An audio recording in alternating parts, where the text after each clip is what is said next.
El 1 de mayo, Día Internacional de los Trabajadores, es una fecha que históricamente ha simbolizado la lucha de los proletarios por mejores condiciones laborales, derechos sociales y justicia económica. Sin embargo, en Cuba, bajo el régimen de La Habana, esta conmemoración se ha transformado en un espectáculo de propaganda cuidadosamente orquestado. Las plazas, tradicionalmente reservadas para las voces de los trabajadores, se llenan de estudiantes de todas las enseñanzas, trabajadores de la salud y empleados del Sistema Eléctrico Nacional, quienes desfilan bajo consignas que glorifican la revolución y el socialismo, sin espacio alguno para demandas laborales o críticas al sistema. Este ensayo argumenta que estas manifestaciones reflejan el carácter fascista, dictatorial y criminal del régimen cubano, que manipula a sectores vulnerables de la población para consolidar su poder, ocultar las fallas estructurales del sistema socialista y perpetuar un control autoritario. Además, se analizará cómo estas demostraciones, lejos de ser un reflejo auténtico del apoyo popular, pueden convertirse en un arma de doble filo para el régimen, como ha ocurrido en otros contextos históricos, donde dictadores fueron derrocados por las mismas masas que antes parecían venerarlos. Y el carácter fascista y dictatorial del régimen cubano. El fascismo como ideología y práctica política se caracteriza por el culto al líder, la supresión de libertades individuales, el control estatal sobre la sociedad y la manipulación de las masas mediante propaganda. Aunque el régimen cubano se autoproclama socialista, comparte rasgos fascistas en su estructura y funcionamiento, especialmente en eventos como las manifestaciones del 1 de mayo, instrumentalización de los estudiantes como herramienta de propaganda. En Cuba, el uso de estudiantes para llenar las plazas durante el 1 de mayo es una estrategia deliberada para desplazar a los verdaderos protagonistas de la fecha, los trabajadores. Los estudiantes, muchos de ellos menores de edad, son movilizados por el régimen a través de las estructuras educativas controladas por el Estado, como la Federación de Estudiantes de la Enseñanza Media, FEM, y la Federación Estudiantil Universitaria, FEU. Esta práctica no solo desvirtúa el propósito del Día Internacional de los Trabajadores, sino que también explota la vulnerabilidad de los jóvenes, quienes enfrentan presiones sociales y académicas para participar en estos eventos. La presencia masiva de estudiantes asegura una imagen de apoyo popular, pero oculta la ausencia de trabajadores, que en un contexto de crisis económica y social podrían expresar descontento o exigir mejoras laborales. Esta manipulación de los jóvenes recuerda tácticas fascistas históricas, como las juventudes hitlerianas en la Alemania nazi o las organizaciones juveniles en la Italia de Mussolini, donde los regímenes autoritarios utilizaban a los más jóvenes para proyectar una imagen de unidad y fervor ideológico. En Cuba, las consignas coreadas por los estudiantes, centradas en la grandeza de la revolución y la defensa del socialismo, no reflejan un análisis crítico ni una participación espontánea, sino un adoctrinamiento sistemático desde la infancia. La glorificación de los trabajadores de la salud, propaganda y coerción. El primer bloque de las manifestaciones del 1 de mayo en Cuba está compuesto por trabajadores de la salud, un sector que el régimen utiliza como emblema de su supuesta superioridad moral y humanitaria. La narrativa oficial exalta a los médicos cubanos como salvadores del mundo, destacando las misiones internacionales que envían profesionales a países en desarrollo. Sin embargo, esta imagen es profundamente engañosa. Los trabajadores de la salud en Cuba enfrentan condiciones laborales precarias, salarios insuficientes y una política de regulación que les prohíbe salir del país libremente, incluso por motivos personales. Esta medida, implementada para frenar el éxodo masivo de profesionales debido al fracaso económico del socialismo, convierte a los médicos en prisioneros de facto del Estado. La glorificación de los trabajadores de la salud en las marchas del 1 de mayo no es un reconocimiento genuino, sino una herramienta de propaganda que desvía la atención de las violaciones a sus derechos. Al presentarlos como héroes revolucionarios, el régimen chantajea emocionalmente a la población y a la comunidad internacional, ocultando el hecho de que estos profesionales son explotados en misiones internacionales, donde el Estado se queda con la mayor parte de sus ingresos. Este control coercitivo sobre los trabajadores de la salud es un rasgo dictatorial que refuerza la naturaleza criminal del régimen, que prioriza la imagen internacional sobre el bienestar de sus ciudadanos. Los trabajadores del Sistema Eléctrico Nacional víctimas convertidas en símbolos. El tercer bloque de las manifestaciones suele estar ocupado por los trabajadores del Sistema Eléctrico Nacional, un sector que enfrenta una crisis crónica debido a la infraestructura obsoleta y la falta de inversión. Los apagones prolongados son una realidad diaria en Cuba, afectando la calidad de vida de la población y evidenciando el colapso del modelo socialista. Sin embargo, en lugar de permitir que estos trabajadores utilicen el 1 de mayo para exigir soluciones, el régimen los presenta como víctimas heroicas que luchan contra las adversidades impuestas por el bloqueo estadounidense. Esta narrativa victimista es un chantaje emocional que desvía la atención de las verdaderas causas de la crisis: la ineficiencia, la corrupción y la falta de libertades económicas. Al glorificar a los trabajadores eléctricos como mártires de la revolución, el régimen no solo silencia sus demandas, sino que también refuerza la percepción de que cualquier crítica al sistema es un acto de traición. Esta estrategia de control social, que combina propaganda con represión, es un sello distintivo de los regímenes fascistas y dictatoriales, que convierten a las víctimas de sus propias políticas en símbolos de lealtad al poder. Sigismund, la naturaleza criminal del régimen, silencio forzado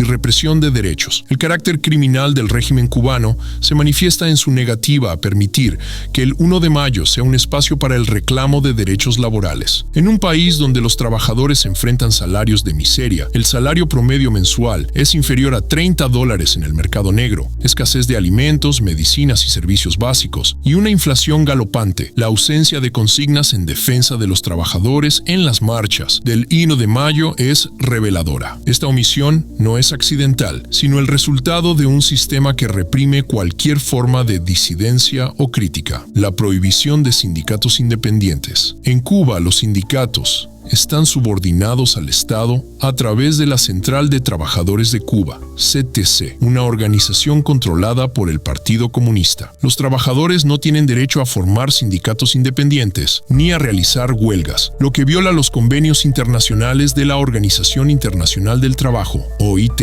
En este contexto, las manifestaciones del 1 de mayo no son una expresión de la voluntad popular, sino un ejercicio de control estatal que refuerza la sumisión de los trabajadores al régimen. Represión de la disidencia.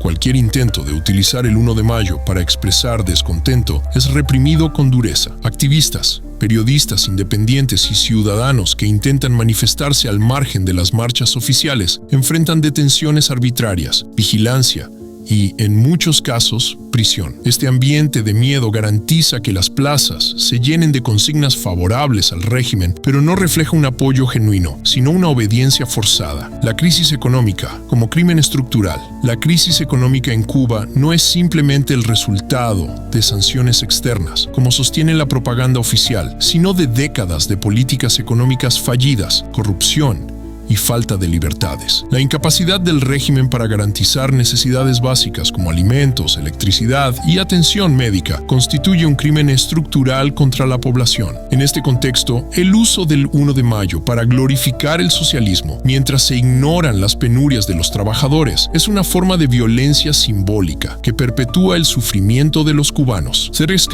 Las manifestaciones como arma de doble filo. Aunque las manifestaciones del 1 de mayo son diseñadas para proyectar una imagen de unidad y apoyo al régimen, también representan un riesgo potencial para el poder. La historia está repleta de ejemplos de dictadores que, confiados en el aparente fervor de las masas, fueron derrocados por esos mismos sectores que antes parecían venerarlos. En el caso de Cuba, las marchas masivas, aunque controladas, reúnen a miles de personas en un contexto de creciente descontento social, lo que podría transformarse en un catalizador para la rebelión. Precedentes históricos. Nicolae Ceausescu en Rumania, 1989. Ceausescu, convencido de su popularidad, organizó una manifestación masiva en Bucarest para demostrar el apoyo a su régimen. Sin embargo, la multitud comenzó a abuchearlo, desencadenando una revuelta que culminó con su derrocamiento y ejecución. Este caso ilustra cómo las concentraciones masivas, diseñadas para reforzar el poder, pueden volverse en contra del régimen cuando la frustración popular alcanza un punto de ruptura. Hosni Mubarak, en Egipto, 2011. Durante la primavera árabe, las manifestaciones en la Plaza Tahrir,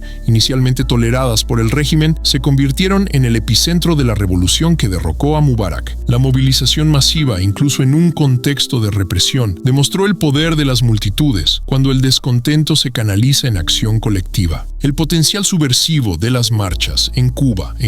Las manifestaciones del 1 de mayo reúnen a sectores clave de la sociedad: estudiantes, trabajadores de la salud y empleados esenciales. Aunque estos grupos son movilizados bajo estricta vigilancia, su participación masiva crea un espacio donde el descontento latente podría manifestarse. La crisis económica, combinada con el acceso creciente a información a través de Internet, pese a las restricciones, ha generado una conciencia crítica en sectores de la población, especialmente entre los jóvenes. Las protestas del 11 de julio de 2021, conocidas como el 11 Cota, demostraron que la población cubana es capaz de movilizarse espontáneamente contra el régimen, incluso en un contexto de represión extrema. El uso de estudiantes en las marchas del 1 de mayo es particularmente arriesgado para el régimen. Los jóvenes, aunque adoctrinados, son también los más expuestos a influencias externas a través de las redes sociales y los contactos con la diáspora. Su participación masiva en las plazas podría, en un momento de crisis, transformarse en un movimiento de resistencia, como ocurrió en otros contextos históricos. El chantaje emocional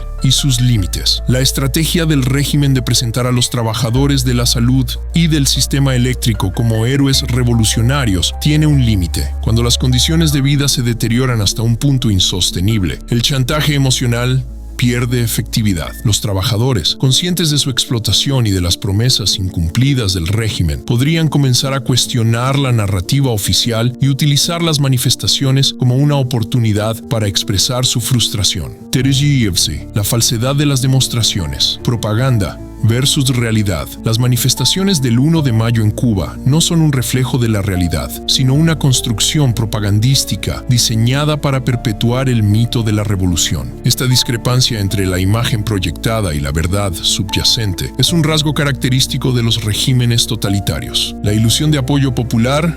La asistencia masiva a las marchas del 1 de mayo no equivale a un apoyo genuino al régimen. La participación es obligatoria para estudiantes, trabajadores del sector estatal y miembros de organizaciones oficialistas. La negativa a asistir puede resultar en represalias, como la pérdida de empleos, sanciones académicas o estigmatización social. En este contexto, las imágenes de plazas llenas son un espejismo que oculta el descontento generalizado, la censura de la crisis.